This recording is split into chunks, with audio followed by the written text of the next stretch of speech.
Welcome back to my channel and today's topic is bacterial genetics. आज bacterial genetic topic पे हम कुछ important MCQs करने वाले हैं. So let's start it. First MCQs is bacterial chromosomes are typically जो bacteria का chromosome होता है वो सर्कुलर और सिंगल होता है.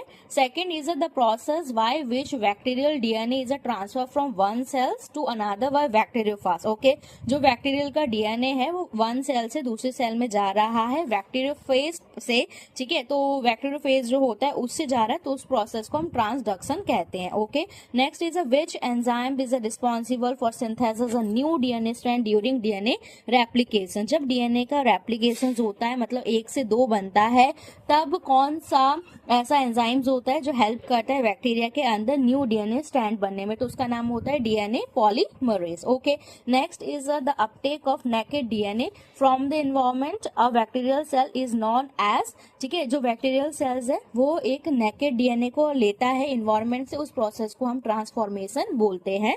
Next question is which process involve the direct transfer of genetic material between 2 bacterial cells. ठीक है, डायरेक्ट ट्रांसफर हो रहा है जेनेटिक मटेरियल का 2 बैक्टीरियल सेल्स के बीच में, टेम्पररी वो एक दूसरे से ज्वाइन है, उस प्रोसेस को हम बोलते हैं conjugation process. Next is a for studying bacterial gene expression. अगर आपको किसी बैक्टीरियल के जीन के एक्सप्रेशन को समझना है तो आप उसका कौन से मॉलिक्यूल को एनालाइज करेंगे, एमआरएनए को. ठीक है, एमआरएनए मैसेंजर आरएनए को, मैसेंजर आरएनए कैरी करता है जेनेटिक इंफॉर्मेशन और ये डीएनए से राइबोसोम्स में देता है, इसलिए हम क्या करेंगे, इसको यूज करेंगे.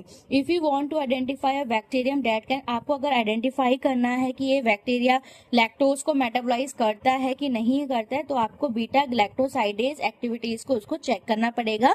Okay, next question is which phase of bacterial growth is, bacteria के जो ग्रोथ होते हैं वो कौन से फेज में सबसे ज्यादा होता है फॉर हार्वेस्ट करने के लिए, डीएनए का एक्सट्रैक्शन करने के लिए. ठीक है, तो वो होता है लॉग फेज. ओके, ठीक है. अब next question is to determine the sequence of bacterial genome. अगर आपको सीक्वेंस, बैक्टीरियल जीनोम का सीक्वेंस को देखना है तो आपको डीएनए सीक्वेंसिंग का यूज करना पड़ेगा.